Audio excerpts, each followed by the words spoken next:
새해 아침입니다. 우리 이제 새벽에 주님이 우리에게 주신 메시지가 뭐였죠?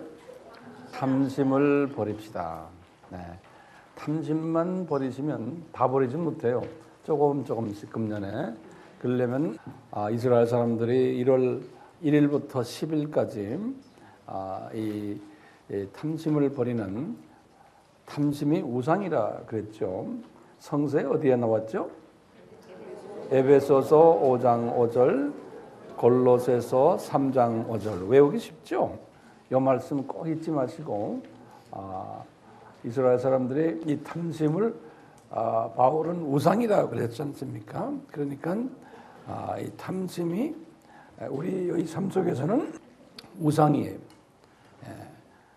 나의 탐심은 여러 분야에서 탐심이 나오지 않습니까? 그래서 이제 탐심을 각자마다 어떤 탐심이 나에게 있는지를 본인들이 성령님이 이제 가르쳐 주실 거예요. 그래서 이제 앞으로 열흘 동안 이 탐심을 성령님 무언지 저에게 가르쳐 주시고, 제가 그것을 조금씩 떨어뜨리는, 없애버리는, 나에게 털어버리는 그러한 삶이 되기를 이번에 열흘 동안 간구하시며, 이것이 이번 열흘만이 아니고 남은 여생을 그런 스타일로 사시면은 날로 주님이 우리에게 주신 약속의 그 복들을 주시고, 이 세상 복, 저 세상 복 다 주실 줄 저는 확신해요. 왜냐하면 예수님이 그렇게 말씀하셨으니까. 네. 그래서 그렇게 한번 해봅시다. 그런 의미에서 오늘 정월 초하라는 날, 우리 하나님의 뜻을 찾는 그런 시간이 될 줄 믿고, 또 그렇게 주님이 우리를 그 뜻을 또 가르쳐 주실 거예요. 이제 말씀 속에서 오늘 처음 오신 분들도 계신데, 될 수 있으면 다음에 우리가 세미나 있을 때는 하루짜리로 오지 마세요. 왜냐하면 왜 그런지 알죠? 네. 그 이유는 간단해요. 우리가 전하는 이 세미나 메시지들은 순서가 있어요. 그 순서가 쭉 가면서 오늘은 제가 결론적인 말씀을 드리는 날인데, 서론과 본론도 모르고 결론을 듣는 건 좀 이상하지 않습니까? 뭐 직장도 바쁘고 뭐도 바쁘고 그러잖아요.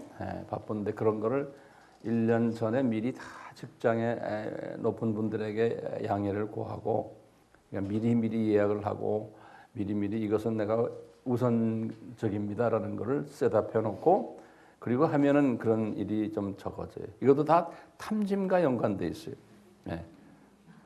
우선순위를 먼저 정하셔야 돼요. 그래야지만 주님께서 많은 약속하신 은혜를 주실 거예요. 이번에 그 주제가 뭐였죠? 이 세상과 저 세상. 실은 저 세상과 이 세상 이렇게 하는 게 좋겠죠. 지난 이틀 동안 이 주제를 가지고 우리가 공부하면서 한번 생각해 보자. 왜 이 주제를 우리에게 주님이 주셨나? 그러면 저는 이런 생각을 해요. 이 주제를 주신 목적은 우리로 하여금 시각을 좀 크게 변화시켜 주기 위해서요. 시각 변화예요. 근데 어떤 시각으로 변해야 되냐면요, 독수리 시각으로 변해야 되는 거예요. 우리 하나님의 자녀들은 독수리 시각을 가지고 있어야 돼요. 이 독수리는 어떤 시각을 가지고 있어요? 독수리는 높이 떠가지고 멀리 보잖아요. 그러면서 이 독수리는 이 원거리 시각을 가지고 있으면서, 또 독수리는 중거리 시각도 있고 근거리 시각도 있으면서 현미경 시각까지 가지고 있어요. 하나님이 그 독수리에게 그런 은혜를 줬어요. 그 독수리는 멀리 있지만 저 밑에 있는 쥐가 가는 것도 다 알고는 그냥 내려오잖아요. 그런 그 독수리 시각. 우리가 이제 이틀 동안 공부하면서 이 독수리 시각을 조금 받게 됐나요?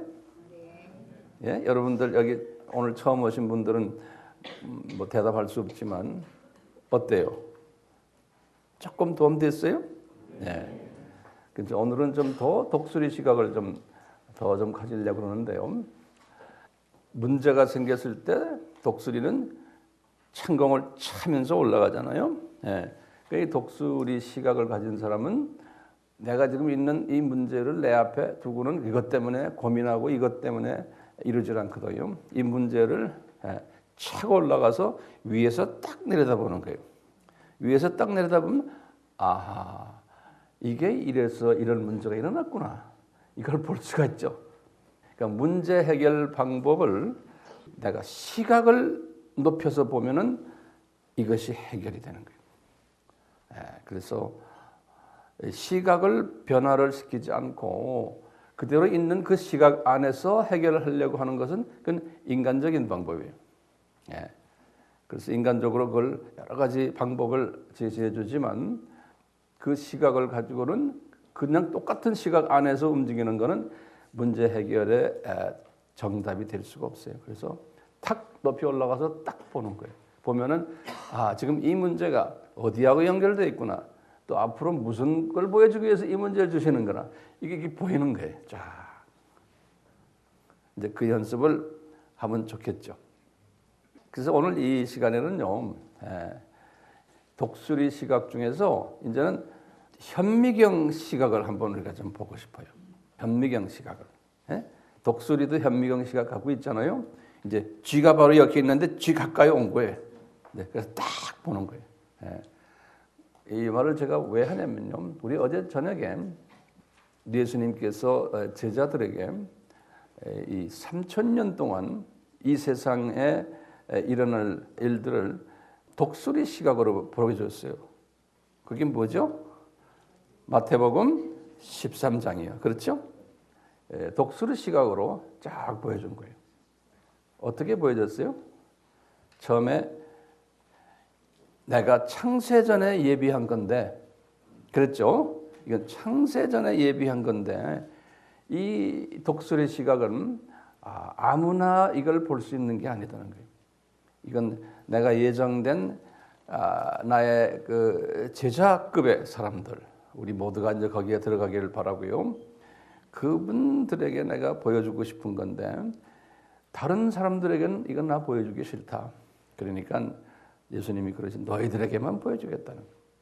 그러면서 이제 쫙 벌려주는데 처음에 뭘 보여줘요? 씨 뿌리는 자의 비유를 딱 보면서 너 보면은 이제 네가 이제 제자들이 좀 있으면 나가서 사역할 사람들 아니에요? 그러니까 그분들이 그 시간부터의 시각이에요. 너희들이 나가 사역할 텐데 딱 보면은 길가에 뿌린 그분들은 누구예요? 사탄의 자녀들이에요. 이 복음의 말씀을 듣지 않는 사람들이 있다는 거예요. 그리고는 복음 말씀을 듣지만 세 종류의 사람들이 있다는 것을 보여주잖아요. 그래서 돌밭, 그 다음에 뭡니까? 가시떨기, 그리고 옥토. 기억나시죠? 이걸 쫙 보여주시는 거예요. 이제 이분들이 하루아침은 이해가 안 되지만 이분들이 이제 나중에 복음을 전하면서 사역자가 되면서 그분들의 삶 속에서 끊임없이 이 말씀이 이제 떠나지 않으면서 현실에서 그 자기네가 체험하게 하는 거예요. 죽을 때까지. 그리고는 예수님이 그 다음에 그러죠. 제자들아 너희들 딱 나가보면은 복음을 떨어뜨려 놔서 복음을 받아가지고 좋은 씨를 받아서 잘 자라는 곡식도 있지만 또 거기에 가라지가 많단다. 그렇죠? 그래서 이 가라지들이 엄청나게 숫자가 많아지고 가라지들이 더 파워가 있고 이 가라지들이 더 극성을 부린단다. 그래서 주인한테 가라지 없앱시다. 그러면 그대로 놔둬라. 그래서 그 가라지들은 나중에 단으로 묶어서 어디로 간다? 음부로 간단다. 이 그림을 쫙 보여주시는 거예요. 우리도 이 그림이 필요하죠. 우리가 지금 그 시대에 살고 있잖아요. 우리가 지금 여기에요. 그러니까 예수님 안 믿는 사람들이 더 많고 그분들이 더 파워가 있고 더 그분들이 돈도 많고 또 그분들이 모든 부분에서 인기가 있고 지금 그런 세대에 우리가 살고 있는 거예요. 그리고는 그 다음에 뭐였어요? 그러면서 이제 겨자씨 비유를 들었죠. 겨자씨 조그만 한 존재 이제 베드로야 너도 그렇다, 야고보야 너도 그렇다. 열두 제자들에게 너희들이 하나의 겨자씨인데 너희들이 이제 죽어가지고 희생해서 너희들이 나중에 이제 생명까지도 이제 주님한테 바칠 텐데 너희들의 삶을 통해서 이 겨자씨의 모습을 보여주면서 너희들이 이렇게 해서 씨를 뿌리면은 이것이 큰 나무가 돼가지고 거기에 새들이 집을 짓고 살겠다는 거예요. 이 원칙이 지금 이 세상의 원칙인데 이 3,000년 그분들만 아니고 2세기 때, 3세기 때, 4세기 때 이런 분들이 있었던 건데 이분들은 옥토분들이에요. 옥토분들. 왜? 옥토에 뿌린 사람들은 어떻게 돼요? 100배, 60배, 30배 열매 맺는다고 그랬거든요. 네. 그럼 그게 겨자씨 사람들이에요. 그러니까 우리가 이제 이 그림을 딱 보면서 아하, 나는 어디에 속하나? 나는 요 옥토 수준에 안 그러면 가시떨기? 이제 이걸 원칙 우리가 딱 알고 나면 우리가 주님한테 간구할 수 있어요. 예? 주님, 나를 옥토의 그룹에 좀 넣어주십시오. 은혜로. 지금은 아니라고 생각할 수도 있잖아요. 그렇지만 내가 그림을 아니까요. 거기에 좀 넣어주세요. 나만이 아니고 내 사랑하는 자녀들도 언젠가는 그 옥토 속에 집어넣어 주세요. 예, 이렇게 우리가 간구할 수 있잖아요. 지금은 내 아들, 딸들 보면 전혀 그 그룹이 아닌데 그렇지만 어머니, 아버지가 이렇게 말을 하다 보면은 그 자녀들이 언젠가는 그런 모습으로 변할 때가 오거든요. 예, 큰 그림 속에서. 그러니까 지금의 자녀들이 그런 모습이 아니라고 막 걱정하고 막 달달달달 볶고 이런다고요. 왜 그래요? 이 독수리 시각이 없는 사람은 그 달달달달 볶는다고요. 왜? 고기밖에 안 보이니까. 그리고는 누룩 이야기했죠? 이렇게 나무들이 이쁘게 자라고 크게 자라고 거기에 새들이 집도 짓고 이런 거 있지만 또 한쪽에는 누룩이 있어서 한 여자가 그랬죠. 여자는 뭡니까? 교회라 그랬다. 크리스천들. 그러니까 이거 누룩이 크리스천 안에서 나타나는 거예요. 이 교회 안에서 크리스천 안에서 누룩이 나타나는데 이 누룩의 파워는 대단히 넓게 퍼진다는 거예요. 그래서 1세기부터 지금까지 이 누룩의 파워가 대단해요. 교회 안에서 일어나는 이 누룩의 파워가. 근데 누룩은 뭐라 그랬어요? 요 굉장히 중요한 개념이에요. 누룩은 바리새인과 서기관들의 가르침이라 그랬어요. 예수님이 그랬죠. 자, 그러면 이걸 어떻게 우리가 해석을 해요? 누룩하면은 이 바리새인들과 서기관들의 가르침의 문제가 뭡니까? 그분들의 문제는 하나님을 안다고 그러고 하나님을 열심히 섬기는데 거기에 뭐가 빠졌어요? 예수님이 빠진 거예요. 그리고 예수님을 하나님의 아들로 믿질 않아요. 그러니까 기독론에 문제가 있는 거예요. 그러니까 이 누룩이란 거는 이 기독론과 연계되어 있어요. 왜냐하면 제일 중요한 우리 기독교의 교리가 기독론이에요. 기독론하면 삼위일체론과 다 연계되어 있어요. 그래서 이 누룩이 아주 커진다고 그랬어요. 그래서 빵 전체를 다 누룩으로 뒤집어 씌운다고 했어요. 그런데 잊지 말아서 이 누룩은 한 여자가 하는 거예요. 그러니까 교계 안에 기독교 교계 안에서 이런 일이 일어날 것을 예수님이 큰 그림 속에서 제자들에게 보여주는 거예요. 그리고는 뭐라고 그랬어요? 다음에 한 사람이 값진 보화를 보고 딱 보고는 그것을 자기가 영의 눈을 뜨고 본 거예요. 이게 값진 보화다. 이 값진 보화는 우리가 뭐라고 해석하면 되겠어요? 복음으로 생각하시면 돼요. 복음으로. 딱 보고는 자기가 그걸 거머 잡았는데 그리고 자기 혼자 끼고 있는 거예요. 다른 사람과 나누지도 않고. 그래서 이런 사람들도 많이 이 세상 기독교 역사 속에 있을 것을. 그러니까 이 사람들은 어떤 사람들일까요? 내 생각에는 거기 돌밭, 그 다음에 가시떨기. 왜 그래요? 이 사람들은 재생산을 안 하잖아요. 재생산하는 분들은 어떤 분들이었어요? 옥토. 100배, 60배, 30배. 이 사람들이 재생산하는 사람들이에요. 예. 거기 이렇게 차이가 나는 거예요. 그러면서 재생산하는 사람을 그 다음에 말했죠. 뭐라고 그랬어요? 아주 값진 진주를 찾아다니는 장사꾼 그랬어요. 이 장사꾼은 값진 진주를 사는 목적이 뭐예요? 사가지고 이익을 많이 남기려고 하는 거예요. 예. 그래가지고 또 딴 것도 투자를 더 하는 거예요. 돈 많이 이익 남겨서 그걸 가지고 또 더 비싼 걸 사고 이래서 자꾸 번지는 이런 장사꾼도 있겠다는 거예요. 지금 우리는 이런 장사꾼이 되면 참 좋겠죠? 예, 이런 장사꾼들. 그리고는 예수님이 이제 마지막 때 장면을 말씀하시죠? 예? 어부가 뭐예요? 그물을 던졌는데, 자 고기들이 오는데 보니까 좋은 고기, 나쁜 고기가 딱 있는데 그걸 이제 갈라서 나쁜 고기는 어디다 넣는다고요? 불못에 집어 던진다는 거예요. 그러니까 예수님께서 7개의 비유를 말씀하시면서 예수님 당시에 그때부터 시작해서 3000년이 끝나는 언제까지 심판 때까지의 그 하나님의 플랜이에요. 예? 이것을 보여주는 거예요. 그런데 이 플랜이 언제 계획이 되어 있다? 창세전에 계획이 되어 있다는 거예요. 그래서 예수님이 제자들에게 그런 거예요. This is a mystery 그러는 거예요. 이것은 신비한 너희들이 이성으로는 이해를 못하는 미스터리라는 거예요. 미스터리.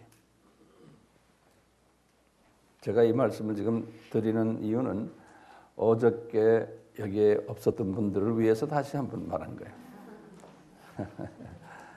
그리고는 이제 이 말씀과 오늘 연계돼서 제가 말씀이 있을 거예요. 자, 그래서 이제 예수님 제자들이 이제 오늘 지금 좀 전하는 말씀에 예수님 제자들이 자기네도 모르게 이제는 오순절 다락방 사건을 통해서 이분들은 이 큰 그림을 들었지만 이 큰 그림을 독수리의 시각으로 보지는 못했어요. 나중에 이제 거의 이제 순교 직전쯤 됐을 때야 좀 볼 거예요. 바울도 나중 후반에서 이런 걸 봤죠. 뭐 베드로 전후서를 보면은 그때 그분의 편지를 보면은 이 그림을 조금 본 것 같아요. 예. 그건 마찬가지 우리도요. 이 그림을 우리가 개념적으로 알고는 있지만 이것이 우리 삶 속에서 딱 이렇게 지배하고 있는 이런 시각에서 사물을 보면서 주님을 섬기는 사람이 빨리 되길 원하는 거죠. 네? 예. 젊었을 때 되면 얼마나 좋아요. 예. 그건 정말 복 있는 사람이에요. 자, 그래서 이제 이 제자들의 모습을 잠깐 우리 좀 봅시다. 이 제자들이요, 이런 그 메시지를 바꾸는 오순절 다락방 사건을 통해서 이제 예루살렘 교회가 개척이 되고 이분들이 자기네가 원하든 안 원하든 이제부터 이제 예수님께서 성령님을 통해서 이분들을 이제 역사하시는 거예요. 역사해서 이제 하는데 이분들은 어떤 기능이 아까 7개 우리 그 비유 중에서 이분들은 옥토들이에요. 그렇죠? 옥토들이기 때문에 이분들은 좋은 씨를 뿌린 사람들이에요. 그래서 그런 역할을 하는 거예요. 그런 역할을 하면서 이분들이 나중에 이제 선교사로 나가고 그러다가 나중에 이제 바울도 나타나고 바울도 이 옥토의 사람으로서 여기저기에다가 많은 씨를 뿌려가지고 나무들을 나게 했어요. 그리고는 그것을 주후 30년부터 70년까지 그 일을 이분들이 쭉 하다가 70년 가까이 돼서 그때부터 바울도 68년에 순교했지만 예수님의 12제자 중에 3분의 2의 분들은 그 기간 안에 다 순교했어요. 순교했다는 게 뭐예요? 하늘의 미랄이 되어버린 거예요.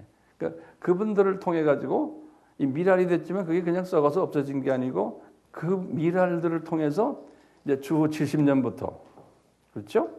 313년까지 뭐입니까? 기독교가 313년에 기독교가 공인된 거죠. 컨스탄틴 황제에 의해서요. 공인되는 그 순간까지는 이분들이 뿌려놓은 이 모든 이 씨들이 카타콤 교회로 이게 여기저기에서 막 일어난 거예요. 카타콤 교회로. 그렇죠?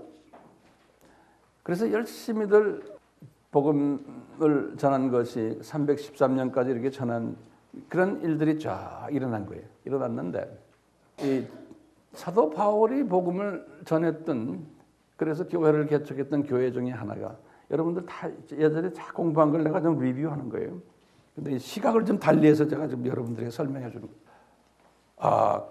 갈라디아 교회 안에 누룩이 나타난 거예요. 갈라디아 교회 안에. 그렇게 씨를 쫙쫙쫙 뿌려놓는데 그 누룩이 뭐였어요? 예? 에비오니즘인 거예요. 이제 여기 이제 갈라디아 교회에 에비오니즘이라는 누룩이 나타난 거예요. 그러니까 바울은 이게 당연히 나타나야 된다고 생각했어요. 바울은 그런 생각을 못한 거예요. 왜? 아직까지 독수리 눈이 아니니까 그렇잖아요. 그러니까 지금 이 참새 눈으로 지금 보니까 아이고 이 문제 인물이에요. 에비온 루스라는 사람인데 이 사람이 어떤 누룩을 이야기했어요?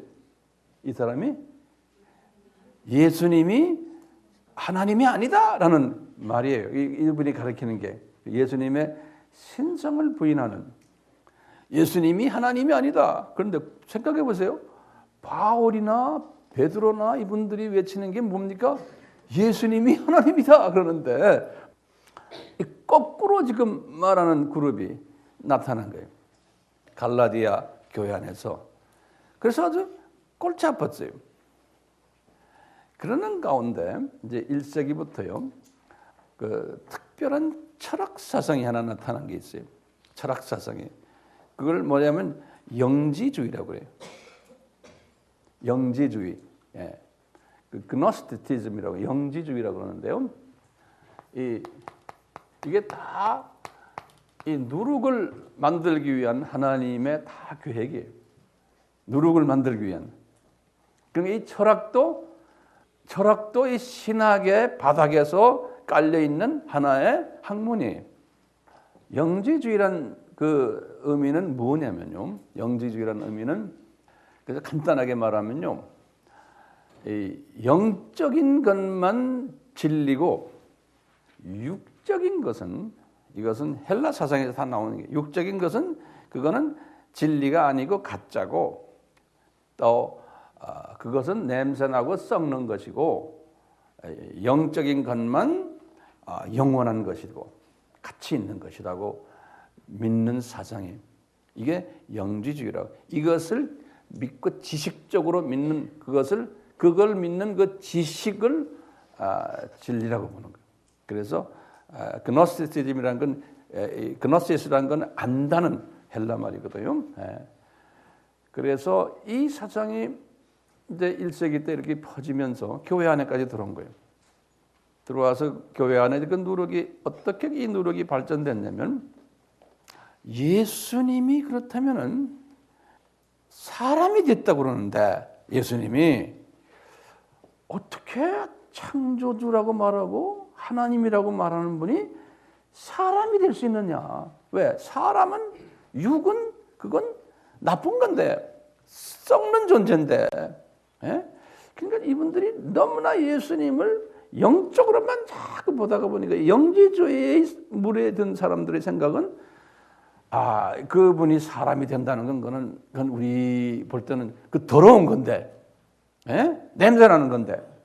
그러니까 아니다. 그래서 예수님의 인성을 부인하는 또 학설들이 나와요. 예수님의 아까 여기는 에비오니즘은 예수님의 신성을 부인하는데 예수님의 사람 되는 것은 그건 예수님이 사람 될 수 없다. 그래가지고 이제 어른 사람이 도케티즘이라는 학설이 또 나와서 한때 교회를 막 점령했어요. 이 누룩이 이 도케오라는 뜻은 예, 이 도케오라는 헬라 말은 무슨 말이냐면 영어로는 it seems to be 그런 거예요. 우리 한국 사람들 요새 영어를 다 잘하니까 it seems to be란 말이 무슨 말이에요? It looks like 이런 말이에요. 이것처럼 it appears to be 이런 말. appears란 말도 있죠. 이렇게 보인다 그런 거예요. It seems to be, it appears to be 이런 말이 도케오라는 말이에요. 헬라 말로. 이게 무슨 말이냐면 예수님이 사람처럼 보이는 것뿐이지 사람이 아니라는 거예요. 지금 이 영지주의 이 사상 안에서는 그러는 거예요. 사람이 아니라는 거예요. 그러니까 이분은 하나님이지, 예? 사람 아니라는 거예요. 그러니까 여기 지금 혼돈 속에서 한쪽에서는 그분이 뭐라고 그랬어요? 이쪽에서는 에비오니즘은 신성을 부인하고 이쪽은 인성을 부인하는 거예요. 그러니까 이게 뭡니까? 이게 있어야 돼요? 없어야 돼요? 이런 일들이 있어야 돼요? 없어야 돼요? 있어야 되는 거예요. 왜요? 왜요? 예수님이 누룩들이 나타날 것을 말씀하셨죠. 이건 창세전에 준비한 거예요. 그러니까 우리가 그 사건 자체를 보면은 이게 문제가 심각해. 이게 이럴 수 있어 하고 막 열을 내는 거예요. 그런데 약간 뚝 떠가지고 독수리 눈으로 보면은 아하 이게 있어야 돼. 이런 게 왜 예수님이 있을 것이라고 말했기 때문에. 그러면 말이죠. 이제 우리가 질문이 왜 이런 게 있어야 됩니까?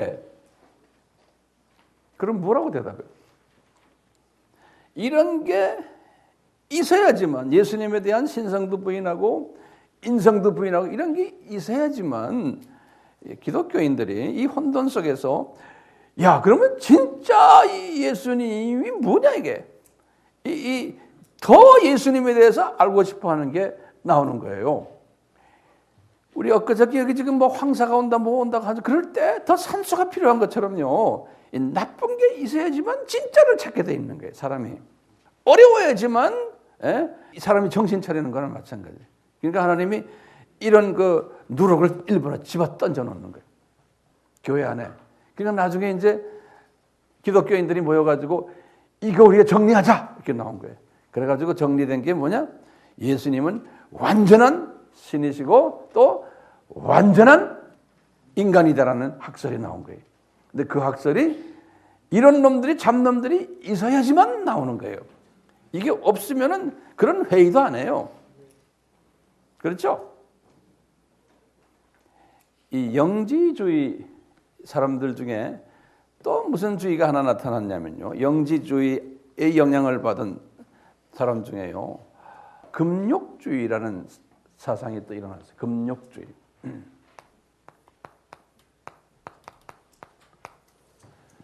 이 금욕주의는요.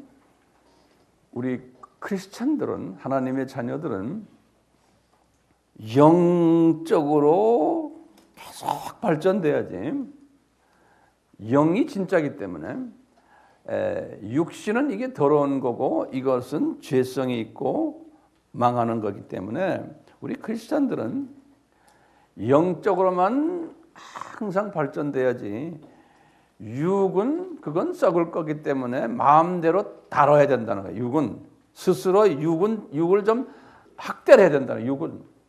그러니까 금식도 많이 해서 육을 학대라고. 그러니까 금식을 많이 하는 거예요. 그리고 뭐 엑서사이즈도 안 하고 육에 대해서 신경 쓰는 건 그건 은혜스러운 게 아니다. 썩을 것 가지고 이렇게 난리를 지기냐? 그러니까 이게 아주 한쪽으로 완전히 극단적으로 이렇게 가버린 거예요. 그래서 기독교인들은 밥도 먹지 말고 매일 주여 주여 할렐루야 하고 주여 주여 이것만 하고 가족도 돌보지 말고 뭐 일체 뭐 인간적인 건 다 배제해 버리는 이런 그 한쪽으로 극단적으로 가는 이것을 금욕주의라 그래요. 가끔 이런 분들 아직도 좀 있죠. 그렇죠? 이게 왜 나쁩니까? 성서에서 왜 이게 아니라고 하는 거예요? 그러면 바울이 하신 말씀이 있어요. 뭐예요? 데살로니가 전서 몇 장 몇 절이에요? 5장 23절이에요. 이거 다 외우셔야 돼요. 데살로니가 전서 5장 23절이에요. 여기 보면 이분이 삼분설을 이야기해요. 삼분설. 예? 삼분설. 이걸 트라이코토미 그래요. 트라이코토미즘 그래요. 코토미즘, 트라이코토미즘. 이 삼분설이라고 그러는데요. 육, 혼, 영. 네. 바울이 그랬거든요. 우리 크리스천들은 육도 잘 관리해야 되고 마음인 혼도 잘 관리해야 되고 그 다음에 영도 잘 관리해야 된다는 거예요. 이 세 개를 잘 밸런스를 맞춰서 관리해야 된다는 거예요. 왜냐하면 이 육혼영 이 세 부분이 서로가 연계되어 있다는 거예요. 육의 고장이 나면 마음도 고장나고 마음이 고장나면 영도 고장이 나고 그런다는 거예요. 영이 고장나면 마음도 고장나고 마음이 고장나면 육도 고장나고 이게 서로 연계되어 있기 때문에 세 것을 잘 관리하라는 거예요. 그게 성서적인 가르침이에요.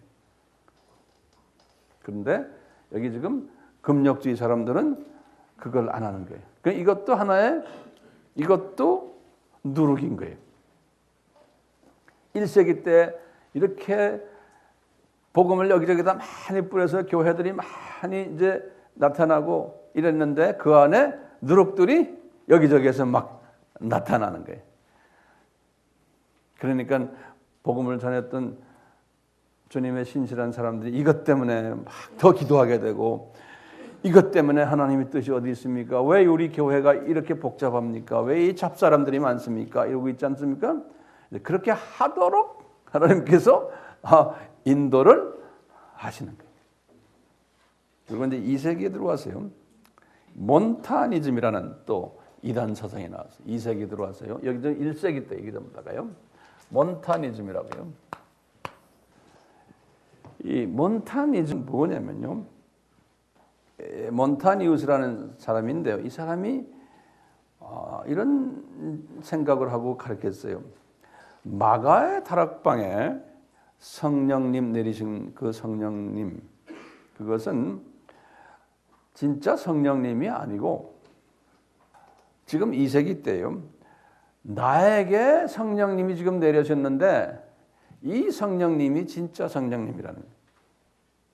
그래서 이제부터 내가 말하는 것이 진짜 직통 계시로 지금 받고 있는 계시이기 때문에 내가 말하는 말씀이 다 하나님의 말씀이라고 하는 이런 사상이 몬타니즘이라고 그래요. 이게 2세기 때 또 나타나가지고 안 그래도 지금 에비오니즘, 금욕주의, 영지주의 이런 거, 도케리즘 이것 때문에 교계가 이 누룩이 와서 골칫석이는데 이건 예수님에 관한 골칫석인 것들이에요. 그런데 이것은 성령님에 대해서 또 이 누룩 역할을 하는 놈이 나타난 거예요. 놈이라 그럽니다, 제가요. 예. 그러니까 이런 것이 참 이거 왜 이래 고민하지 마시고 당연히 올 것이 오는구나. 근데 이런 원칙이 오늘날에도 있는 거예요. 오늘날에도 뭐 신천지 이단이 있고 신천지란 말 들었죠? 또 뭐 많잖아요. 정명석, 네, 정명석. 내가 이제 하도 우리나라 교회에서 그래서 그 사람들의 신학이 뭔가를 제가 한번 웹에 들어가서 봤어요. 보니까 다 어디가 문제가 다 있어요. 보니까 그 다음에 문선명 또 누굽니까? 뭐 구원파 이런 사람들 보면은 가다가 보면 나가다가 다 이 누룩이 들어가 있어요. 그 안에. 그러니까 우리가 뭐예요? 이런 걸 보고는 딱 보고는 뭐예요? 누룩을 찾아내는 연습이 여기에 누룩이 있구나. 그러니까 이게 아니구나. 이 누룩이 있다 없다를 찾아내려면 우리가 먼저 정통 교리를 우리가 알고 있어야 돼요. 그러니까 누룩이 있는 거는 우리로 하여금 정통교리 좀 알아라고 이 푸시하는 거나 마찬가지. 그러니까 이 정통교리를 모르면서도 남이 이단이라니까 이단이야 그러는데 왜 이단이냐 그러면 나도 몰라 그러는 거예요.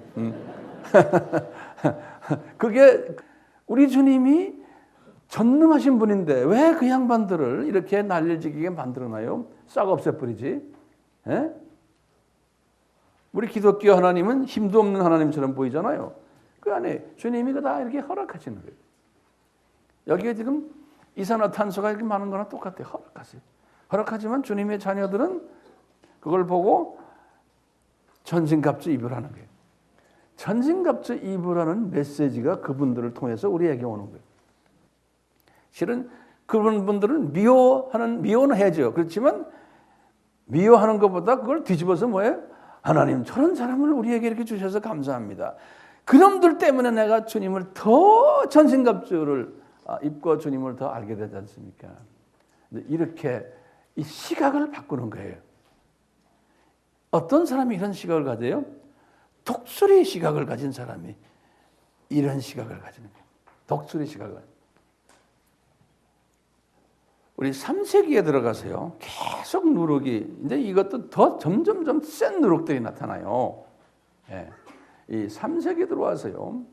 아주 유명한 누룩이 누구냐면 사벨리우스라는 사람이에요. 사벨리우스요. 이 사벨리우스는 215년에 죽은 사람이에요. 그분이 언제 태어났는지는 기록 역사책에 나오질 않아요. 이 사벨리우스라는 사람은 이분의 그 학설을 사벨리아니즘이라고 해요. 이 사벨리아니즘 이 사상은요.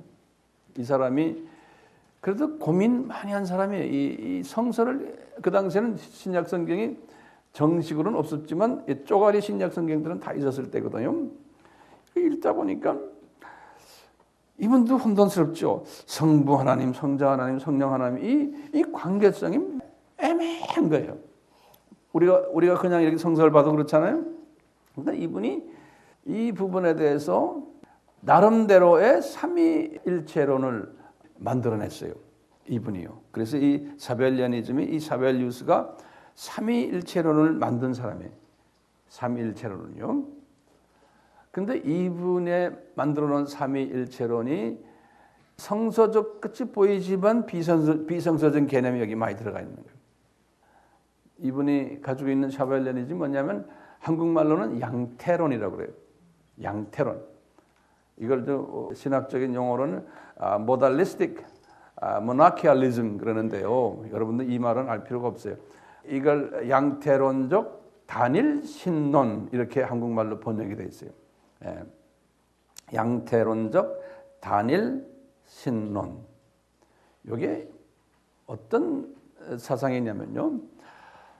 삼위 하나님, 그 하나님은 한 하나님이신데 어떤 때는 아버지 하나님처럼 행동하고 어떤 때는 아들 하나님처럼 행동하고 어떤 때는 성령 하나님처럼 행동한다는 거예요. 그러니까 삼위를 부인하는 거예요. One God, one person이에요. 한 하나님의 한 위예요. 그런데 그 행동할 때마다 옷을 바꿔 입으신다는 거예요. 위가 세 분이 아니고, 그러니까 완전한 삼위라는 그 삼위가 아니고 일위예요. 일위.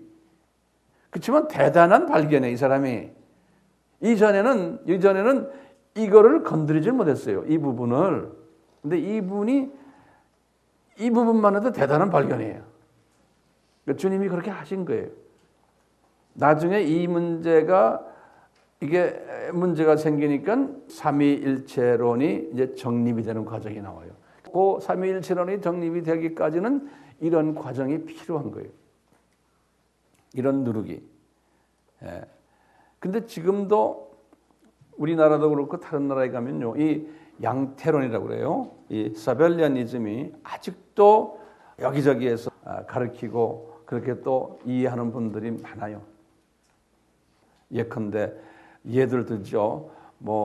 물 예를 들어요. 물 같은 물인데 어떤 때는 얼음이 되고 어떤 때는 전기가 되고 얼음, 전기, 물 이렇게 됩니다. 이게 양태론적 접근 방법이에요. 이런 거 여러분들 많이 듣죠? 예. 자, 그 다음에 이분 다음에요. 4세기에 들어와서요. 예수님에 대한 공격이 또 나타나기 시작하는데 아폴리나리아니즘이라고 그래요. 아폴리나리아니즘. 이분도 언제 태어난지 모르지만 390년 정도에 죽은 사람이에요. 예, 아폴리나리아. 그러니까 4세기 390이면 300대는 4세기예요. 4세기. 이때 죽은 사람이에요. 애굽 사람이에요. 알렉산드리아 출신인데 그 당시에는 다 유명한 사람들이에요. 이 사람이 예수님에 대해서 고민하는 거예요. 도대체 이 예수님. 그러다가 이분이 아이디어를 낸 게 예수님의 육체는 완전한 인간이라는 거예요. 그런데 그분의 마음은 완전한 하나님이라는 거예요. 아주 묘한 아이디어죠. 예. 그건 성전을 보다 보면 이런 아이디어가 나오는 거예요. 이게 소화가 안 되니까. 예? 그러니까 이게 다 우리가 보면 나쁜 사람이야. 어떻게 그럴 수 있어? 그런 생각하지 마세요. 주님께서 이 깊은 하나님의 정체성을 단시간 내에 우리에게 이렇게 계시를 해주질 않으세요. 이 피조물들에게 우리가 개미한테 한꺼번에 다 안 줘요. 그러니까 이런 과정이 필요한 거예요. 그러니까 이분들도 이게 우리가 지금 볼 때는 이놈의 새끼들 왜 이러냐 그러지만 독수리 눈으로 주님이 보실 때는 나중에 모르겠어요. 지옥 갔는지 어디 갔는지 모르지만 만약에 저 동네 좋은 동네 갔다면 너 수고했다 그러실 거예요. 주님께서. 응? 너 이렇게 어려운 가운데서 이만큼 머리를 짜가지고 한 것만 해도. 응? 그러니까 모르겠어요. 지금 지옥 갔는지 어디 갔는지 난 모르겠는데 큰 독수리 눈으로 볼 때는 다시 말하면 사탄의 자녀로서 사탄을 그렇게 이용할 수도 있잖아요. 그건 나도 잘 모르겠어요. 자, 보세요. 이 사람이 다시 뭐라고 그랬어요? 예수님의 육은 뭐예요? 인간이야. 그러는 거예요. 왜? 예수님이 우시기도 하시고 배고파 하시기도 하고 어떤 때는 예수님께서 뭐 슬퍼 뭐 기분 나빠도 하시고 완전히 육으로 사셨다는 거예요. 근데 그분이 말하는 걸 보니까 우리 인간하고 좀 달라 또. 그래서 이분의 생각은 그분의 마음은 그분의 혼은 정신은 하나님이다. 이렇게 만들어버린 거예요. 그러니까 이런 사람들의 이야기를 딱 들으면요. 아직 기독론이 정리가 안 돼 있으니까 교회에서도 크리스찬들도 그래 그게 맞을 수 있다라고 보는 거죠. 이런 누룩들이 그 당시에 있었어요. 이 누룩은 나중에 가서 다 이단으로 정대됐지만 그 다음 누룩이 가장 강한 누룩이었고 이 누룩이 전 로마 제국의 기독교계를 강탈한 게 있어요. 우리 많이 들었지만 아리아니즘이라고 합니다. 아리아니즘. 이제 이 사람 이름은 아리우스라고 해요. 아주 유명한 분이세요. 아리우스요. 아리우스는 270에서 330에 270에서 330에 그때 사람인데요. 이 아리우스라는 사람은 알렉산드리아 출신이에요. 이게 애굽의 알렉산드리아라고 해요. 애굽의 이런 아주 그 당시에 저명한 신학자들, 사상가들이 많이 나왔어요. 이 사람은 뭘 주장했냐면 아까 여기 우리 봐도 에비오니즘과 비슷한 거예요. 예수님은 사람이다, 100%. 예수님은 하나님이 아니다. 예수님의 신성을 나름대로 아주 신학적으로 자기가 분석해가지고 이것을 발표를 했어요. 이 발표해갖고 이 사람의 이 티칭이 그 당시 이제 로마 제국에 교회들이 큰 교회들이 5교구가 있었거든요. 로마 제국에 우리 다 공부한 사람들은 공부했지만 안 한 사람들을 위해서요. 이게 이제 로마 제국 이렇게 보면은 여기가 이탈리아에 있는 로마 교회, 여기 이탈리, 이 지도 빨리 그려서 나처럼 척척척 이렇게 여기 이탈리 로마 교회. 그 다음에 이제 여기 요거는 지금 그리스거든. 그리스. 요건 이탈리. 그리스의 요에 지금 이스탄불이 있는데 그 당시에는 그걸 컨스탄티노플이라고 그랬어요. 이 컨스탄티노플은 그리스의 수도지만 이 로마 제국에서 그 당시에 로마 제국에서 이 그리스 사람들을 좀 이렇게 좀 편하게 해주기 위해서 수도를 로마에서 컨스탄티노플로 옮겼어요. 로마 제국의 수도를. 이름도 그래서 컨스탄티노플. 컨스탄틴 황제 있죠?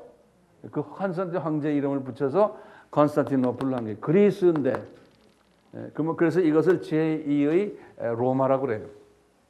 제2의 새 로마 그렇게 불러요. 노바란 건 새란 뜻인데요. 이제 라틴 헬라 말로요. 노바 로마 이렇게 불렀어요. 여기가 이제 컨스탄티노플. 여기에도 교회가 있었어요. 지금 아리우스 저때. 그리고는 이렇게 오면은 여기에 안디옥에 우리 좋아하는 시리아의 안디옥. 이제 안디옥. 그리고 여기 예루살렘. 그리고 여기 애굽의 알렉산드리아. 애굽의 알렉산드리아. 이 다섯 교회가 메이저 교회였어요. 그러니까 씨를 많이 뿌려놨어요. 이게부터 한 지금 1세기, 2세기, 3세기, 4세기.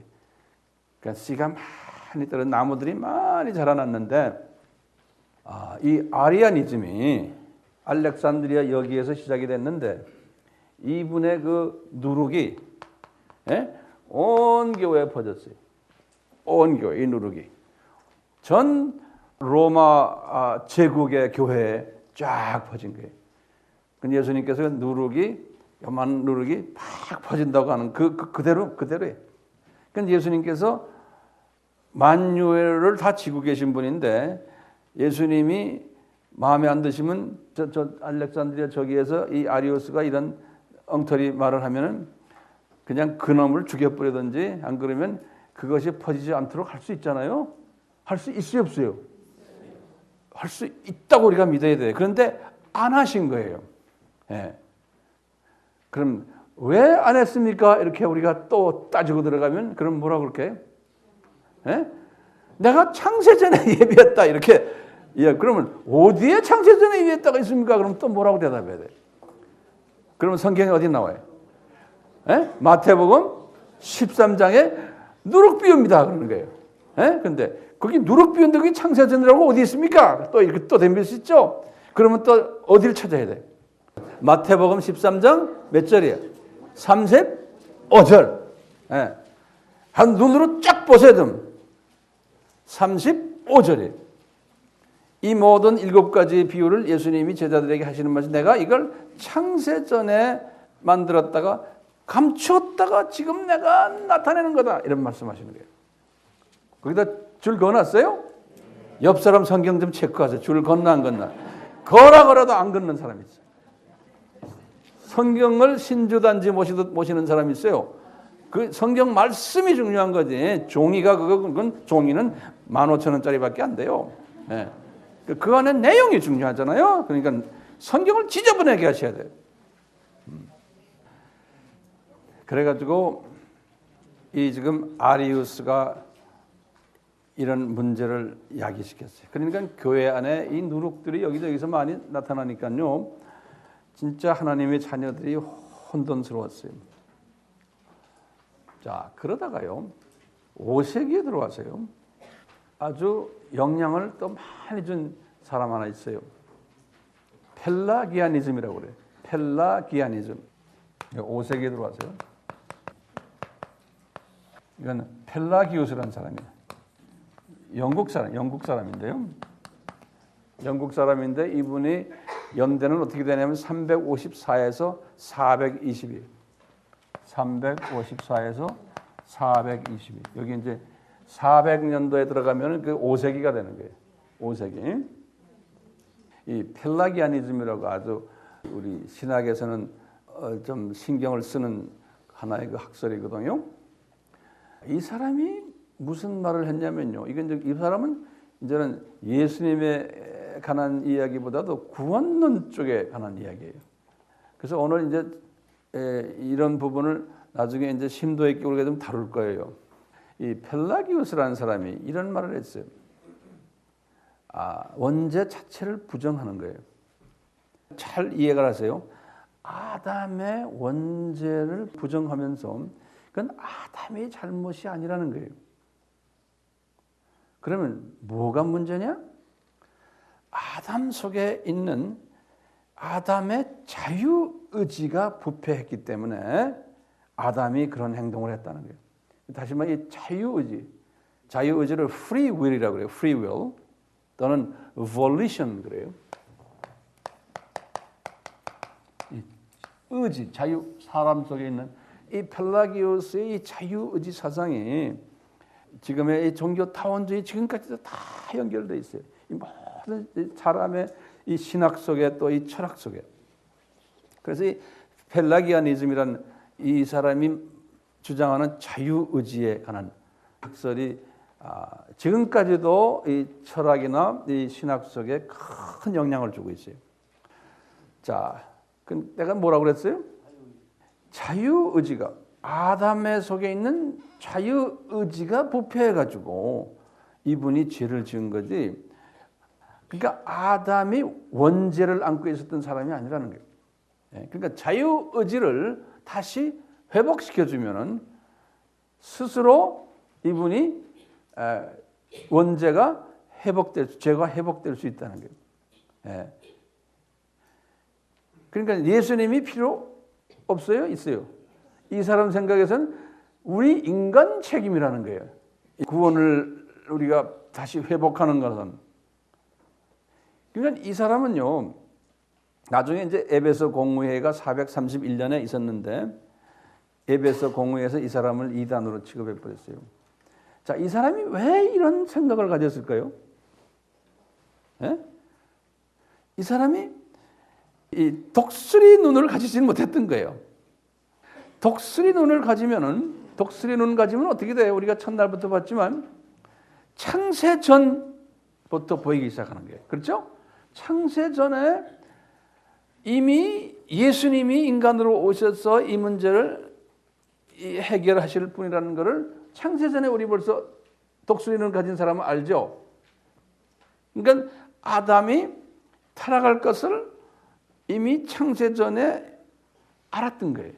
하나님이 그것도 그렇게 또 계획하시고, 이 독수리 눈을 가진 사람은 이것을 소화하는데요. 요 펠라기우스는 그걸 못 본 거예요. 그냥 그 사건 자체를 보니까, 그리고 휴머니스틱한 인간주의적인 접근 방법을 쓴 거예요. 그러니까 인간이 자유의지가 소중하다는 거예요. 그러니까 자유의지를 잘 발동하면 인간은 얼마든지 선한 사람이 될 수 있고 자유의지가 열쇠라는 거예요. 그래서 이 자유의지 사상이 이 감리교에도 깊이 들어가 있고 또 나중에 이제 알메니우스라고 그래요. 이제 알메니우스 이 사람에게도 깊이 들어가 있고 오늘날 또 소위 이 인본주의적인 기독교인들 속에 이 사상이 많이 들어왔어요. 한 사람을 더 소개해 줄게요. 이때 또 한 사람이 있은 게 네스토리우스라고 그래요. 네스토리아니즘.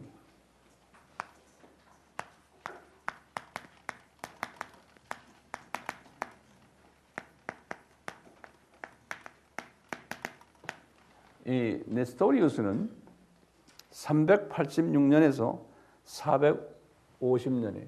386년에서 450년대 사람. 제가 이 연대를 꼭 이렇게 적어놓는 이유가 있죠. 이 연대를 아셔야 돼요.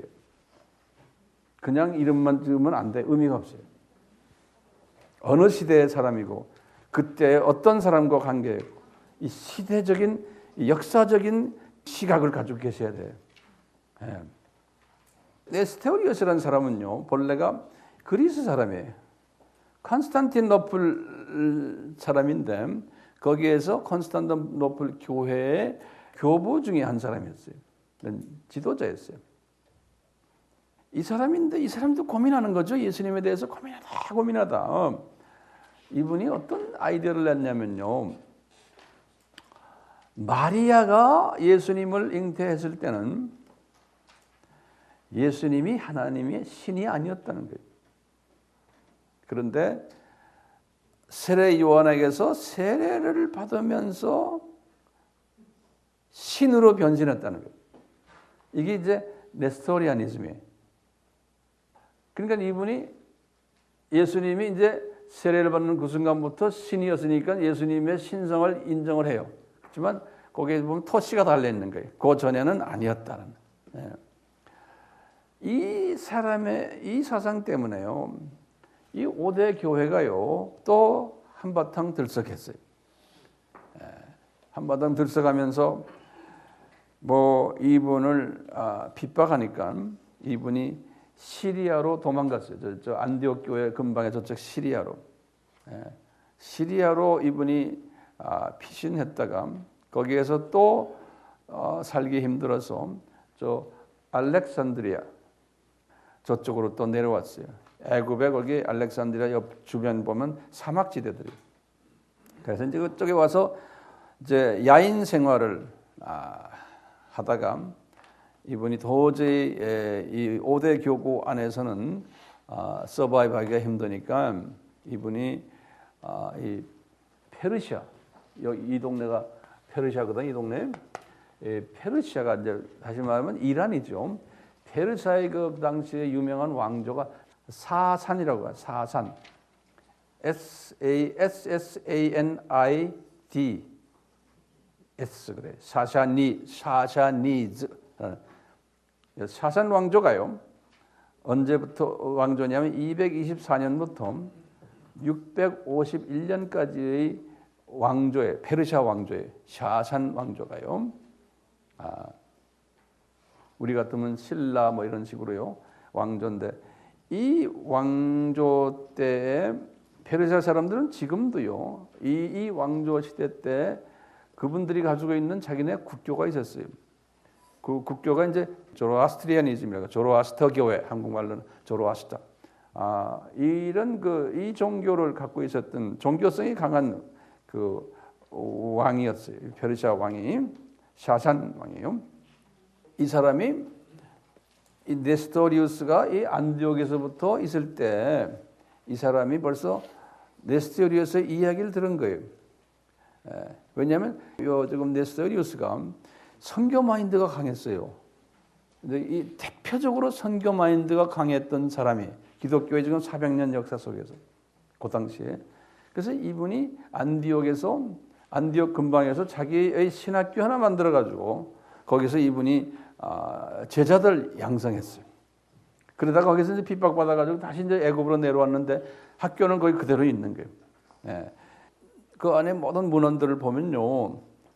이 왕이 페르시아 왕이 이 소문을 듣고는 당신들이 믿고 있는 그 유대 종교 그분들이 생각할 때는 이 기독교가 유대 종교로 보는 거예요. 유대 사람들이 예수님이 유대인이니까. 그래서 당신들 종교를 우리에게 좀 소개해라. 그래가지고 특사를 보냈어요.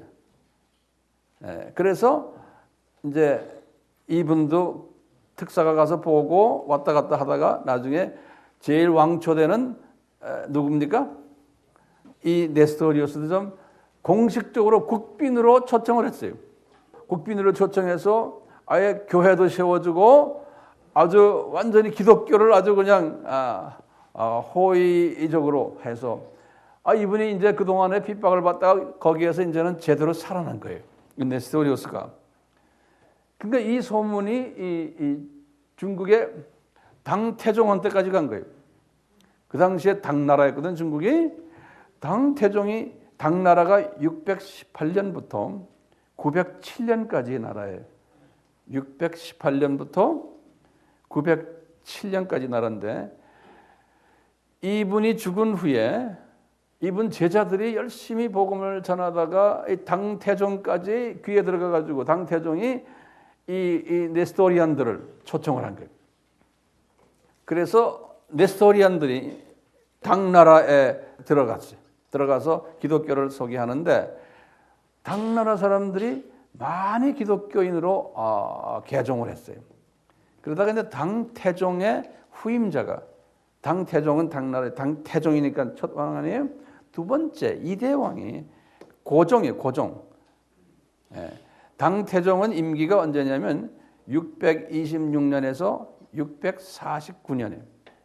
그리고 이제 그 아들 고종은 649년에서 683년에 고종은.